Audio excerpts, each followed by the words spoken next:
Two things I got from the United Nations, a bad escalator and a bad teleprompter. Thank you very much. Conspiracy theories are the true opium of the masses in Donald Trump's America. At least that's what the US president would like Americans to believe. What he called a real disgrace at the United Nations. A triple sabotage that Trump described as not one, not two, but three very sinister events. One that will now involve the Secret Service to investigate. All thanks to Donald Trump. In a Truth Social post, Trump shamed the United Nations. Firstly, for the escalator coming to a screeching halt.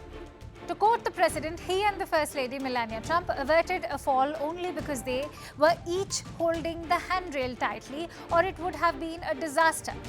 All I got from the United Nations was an escalator that on the way up stopped right in the middle. If the First Lady wasn't in great shape, she would have fallen. But she's in great shape. We're both in good shape. We both stood. And then a teleprompter that didn't work. This was absolutely sabotage, as noted by a day's earlier post in the London Times that said UN workers joked about turning off an escalator. The people that did it should be arrested. That's what Donald Trump had to say.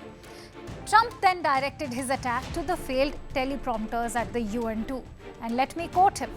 And I don't mind making this speech without a teleprompter, because the teleprompter is not working.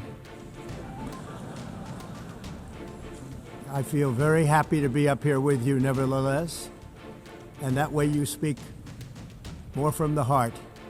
I can only say that whoever's operating this teleprompter is in big trouble. Wow. First the escalator event and now a bad teleprompter. What kind of a place is this? I then proceeded to make a speech without a teleprompter, which kicked in about 15 minutes later. The good news is the speech has gotten fantastic reviews. Maybe they appreciated the fact that very few people could have done what I did. Well, that's not all.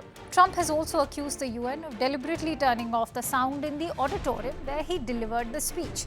An hour-long speech for which he has already been fact-checked by various media publications like New York Times. This for his inaccurate claims about the economy, renewable energy, and the Mayor of London, Sadiq Khan.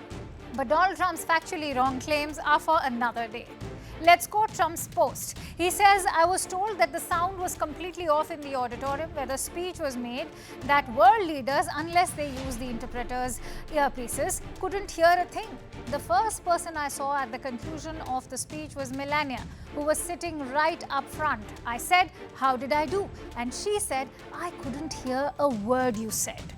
This wasn't a coincidence. This was triple sabotage at the UN.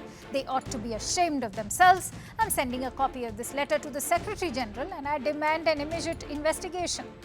Interestingly, Trump's demand for an immediate investigation has already been endorsed by the White House Press Secretary Caroline Leavitt. Taking to X, Leavitt said, and I quote, if someone at the UN intentionally stopped the escalator as the President and First Lady were stepping on, they need to be fired and investigated immediately. In fact, Leavitt even repeated her warnings on Fox News on Tuesday night. But are we surprised that she didn't provide any evidence to establish what happened was deliberate? Now the UN has stuck to its guns, maintaining that there appears to have been no foul play. Let's start with the escalator issue. The UN spokesperson released a statement highlighting that it was a videographer from the US delegation responsible for this fiasco, simply because he ran ahead of the US President and First Lady in an effort to document their arrival. The statement reads, and I quote, a technician who was at the location reset the escalator as soon as the delegation had climbed up to the second floor. A subsequent investigation, including a readout of the machine's central processing unit, indicated that the escalator had stopped after a built-in safety mechanism on the comb step was triggered at the top of the escalator. The safety mechanism is designed to prevent people or objects accidentally being caught and stuck in or pulled into the gearing. The videographer may have inadvertently triggered the safety function described above. As for the faulty teleprompters, media reports quoting UN officials have held the White House responsible for this flop as well. They maintain that it's the White House that was operating the teleprompter for the president. Now back to the escalators, and many have highlighted how in recent months UN offices in New York and Geneva have intermittently turned them off. This to save money because of a liquidity crisis at the world body. Don't forget, that's due to delays in funding from the United States, which is the top donor of the United Nations. In fact, the UN Secretary General Antonio Guterres has time and again spoken of how the international body is now facing hard choices, drawing our attention to the larger picture. The moot question being, how much can the UN do to promote peace and security around the world, and what will that mean for the people they support? This without the full backing of the US and its president.